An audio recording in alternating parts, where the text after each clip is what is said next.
आपण पाहताय महाधुरळा.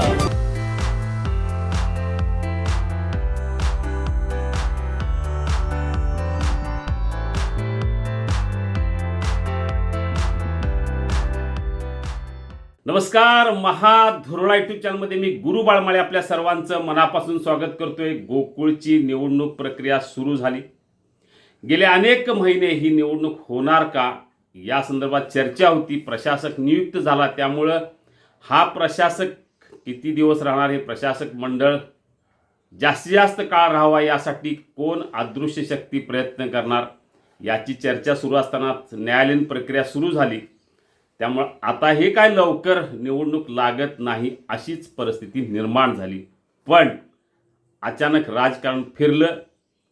राजकारण फिरण्यासाठी अनेकांनी प्रयत्न केले. अगदी मुख्यमंत्र्यांच्यापर्यंत अनेक कोल्हापूर जिल्ह्यातले नेते, महायुतीचे नेते पोचले. त्यांनी विनंती केली, तडजोड केली. तुम्ही म्हणाल तसं हा शब्द दिला आणि हाच शब्द निवडणूक लागण्यासाठी कारणीभूत ठरला. मागचं सगळं विसरा आणि तुम्ही म्हणाल तसं करूया. तुम्ही म्हणाल ते पॅनेल, तुम्ही म्हणाल तेवढ्या जागा, सगळं काही तुम्ही म्हणाल ते, हाच शब्द पुढं राहिला आणि मुख्यमंत्र्यांनी हिरवा कंदील दिला आणि निवडणूक लागली. आता तुम्ही म्हणाल तसं या शब्दात नेमकं काय काय आहे हे आज आपण पाहूया, कारण हे अतिशय महत्त्वाचं आहे निवडणूक गोकुळची लागायला. आपण अजूनही जर महाधुरळा यूट्यूब चॅनल सबस्क्राईब केलं नसेल तर आत्ताच करा, कारण गोकुळच नव्हे तर महाराष्ट्रातील महत्त्वाच्या ब्रेकिंग न्यूज असू दे, परखड विश्लेषण असू दे, त्यासाठी एकमेव पर्याय महाधुरळा. आता वळूया मूळ विषयाकडे. खरं तर 5-6 महिन्यापूर्वीच भाजपने एक प्रस्ताव जिल्ह्यातल्या नेत्यांना अप्रत्यक्ष दिला होता. 7-7-7+3 म्हणजे 7 भाजप, 7 राष्ट्रवादी, 7 शिवसेना, 3 जनसुराज्य, 1 यड्रावकरांचा पक्ष, असं 25 जागांचा प्रस्ताव भाजपनं दिला होता. पण तेव्हा स्थानिक राष्ट्रवादीच्या नेत्यांना तो मान्य झाला नाही, कारण तेव्हा त्यांची ताकद दिसत होती. भाजपची ताकद दिसत नव्हती, कारण भाजपकडे तेवढे ठराव नव्हते. त्यामुळे भाजपला 2 किंवा 3 जागा देऊ, यापेक्षा जास्त देणार नाही अशी भूमिका घेतल्यानंतर दुसरी भूमिका महाडी गटाला वगळून काही राजकारण करण्याचा प्रयत्न राष्ट्रवादीने केला. विशेषतः मंत्री हसन मुश्रीफ यांनी केला आणि त्यानंतर प्रक्रिया सुरू झाली प्रशासकाची आणि प्रशासकाला. पण प्रशासक, ईडीची चौकशी, अनेक चौकशा, या सगळ्या पार्श्वभूमीवर मंत्री मुश्रीफांनी नमती भूमिका घेतली. अनेकांनी त्यांना मदत केली आणि अखेर मुख्यमंत्री, दोन्ही उपमुख्यमंत्री, याशिवाय मंत्री हसन मुश्रीफ, मंत्री प्रकाश आंबेडकर, मंत्री चंद्रकांत दादा पाटील, खासदार धनंजय माडिक, आमदार अंमल माडिक, विनय कोरे आणि समित कदम यांच्यासह अनेक नेत्यांच्या बैठकीत अखेर निवडणूक लावण्याचा निर्णय झाला. आणि या बैठकीत काय ठरलं याची माहिती काही प्रमाणात मिळालेली आहे. ते पाहूया. म्हणजे नेमकं निवडणूक का लागली हे लक्षात येईल आणि तिथंच निवडणूक बिनविरोध करण्याचा प्रस्तावही आला. तो काय आहे आणि जागा वाटपाचं काय नेमकं ठरलं हे आज जाणून घेऊया. मुळात पहिलाच प्रस्ताव होता प्रत्येकी 7+3+1चा, पण तो भाजपनं, आता दोर आपल्या हातात आहे म्हटल्यानंतर भाजपच्या अपेक्षा वाढल्या. त्यांनी लगेच प्रस्ताव दिला 10चा. भाजपला 10 जागा, राष्ट्रवादीला 5 जागा, शिवसेनेला 5 जागा, जनसुराजला 2 जागा असा प्रस्ताव दिला. राहिलेले 3 जागा या काँग्रेसला म्हणजे आमदार सतेज पाटील यांना देण्याबाबत ही चर्चा झाली. निवडणूक बिनविरोध करायची असेल तर भाजपला 10, राष्ट्रवादीला 5, शिवसेनेला 5, एकूण झाल्या 20 जागा. 2 जागा जनसुराजला आणि उर्वरित 3 जागा आमदार सतेज पाटील यांच्या काँग्रेसला देण्याबाबत चर्चा झाली.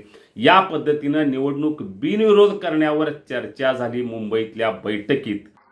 बाबा, खूप बोर होतंय. काहीतरी नवीन फ्रेश ऑर्डर करा ना. माझ्याकडे एक सरप्राईज आहे. गोकुळचा आस्वाद परंपरेचा, गोकुळ आईस्क्रीम, सोबती प्रत्येक क्षणाचा. गोकुळ आईस्क्रीम.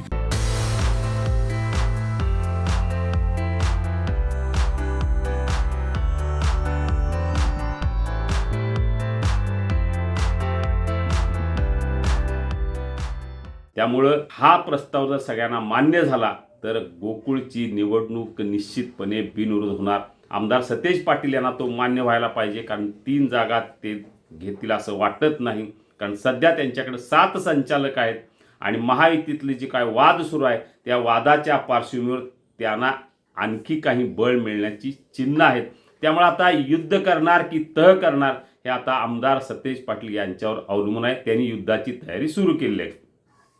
समजा हे झालं नाही, सतेज पाटील तयार झाले नाहीत, तर आणखी दुसरा प्रस्ताव या बैठकीत चर्चेला आला. तो म्हणजे भाजपला सर्वाधिक जागा, म्हणजे भाजप मोठा भाऊ हे नक्की. 8 जागा भाजपला, 7 जागा राष्ट्रवादीला, 5 जागा शिवसेनेला, 3 जागा जनसुराज्यला आणि 1 जागा यड्रावकरांना, अशी चर्चा झाली आहे. म्हणजे 8, 7, 5, 3 आणि 1 जागा यड्रावकरांना, अशी चर्चा झाली आहे. म्हणजे एखादी जागा इकडं तिकडं होऊ शकते, त्यासाठी 1 जागा शिल्लक ठेवलेली आहे.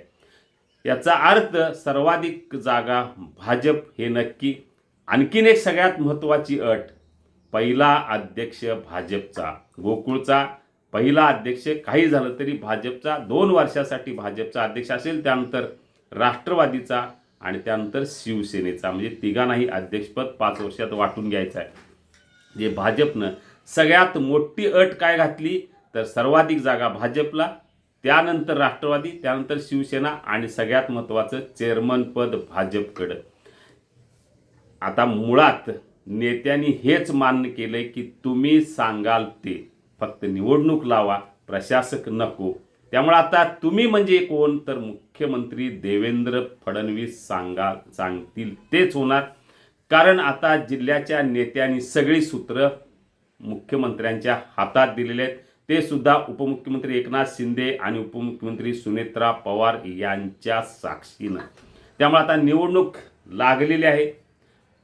कोर्टाचं काही प्रकरण आणखी झालं नाही तर निवडणूक प्रक्रिया होईल. कोर्टात पुन्हा प्रकरण नेण्याच्या काही हालचाली सुरू आहेत. त्याला अपयश आलं तर निवडणूक लागणार. निवडणूक बिनविरोध होण्याची चिन्ह अधिक आहेत. फक्त त्यासाठी आमदार सतेज पाटील यांची भूमिका महत्त्वाची आहे. दुसरीकडं निवडणूक लागलीच तर दगाफटका होऊ नये याची काळजी भाजप विशेषतः घेत आहे. त्यामुळं भाजपला सर्वाधिक जागा देत असताना त्या निवडून कशा येतील याची जबाबदारी शिवसेना आणि राष्ट्रवादीच्या नेत्यावर टाकली जाणार आहे. याची पूर्ण जाणीव या सगळ्या नेत्यांना निश्चितपणे आहे. या सगळ्या पार्श्वभूमीवर गोकुळची निवडणूक आता लागणार. साधारणतः सप्टेंबर महिन्याच्या 2ऱ्या किंवा 3ऱ्या आठवड्यात ही निवडणूक होण्याची चिन्ह अधिक आहेत. जनसुराजला 3 जागा मिळणार हे जवळजवळ नक्की आहे. समजा 2 जागा मिळाल्या तर शासन नियुक्त 3 जागा आहेत. त्यातली 1 जागा जनसुराजला नक्की मिळू शकते, 1 राष्ट्रवादीला आणि 1 शिवसेनेला. भाजप यामध्ये थोडंसं माघार घेईल, 1 पाऊल मागे घेईल. पण निवडून आलेल्या जागेत मात्र भाजप सर्वाधिक जागा घेणार. 8 भाजप जागा घेणार. 10चा आग्रह, सध्या 10चा आग्रह आहे, पण 1-2 जागा इकडं तिकडं होऊ शकतात. या सगळ्या पार्श्वभूमीवर बिनविरोध होणार असेल तर 10+5+5+2+3, 10 भाजप, 5 राष्ट्रवादी, 5 शिवसेना, 2 जनसुराज्य आणि 3 काँग्रेस असा प्रस्ताव आहे. तो झाला नसेल तर मी पुन्हा सांगितलं की सर्वाधिक जागा भाजपकडे. या सगळ्या पार्श्वभूमीवर आता प्रस्ताव दिलेले आहेत.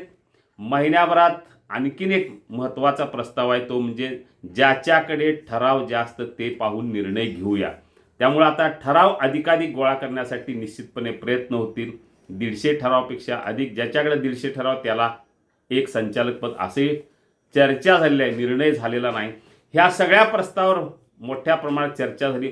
महिन्याभरात ठराव झाल्यानंतर पुन्हा महायुतीच्या नेत्यांची बैठक होईल आणि या बैठकीत महायुतीच्या नव्या संचालकांच्या उमेदवारांचा प्रस्तावावर, फॉर्म्युल्यावर निर्णय होईल.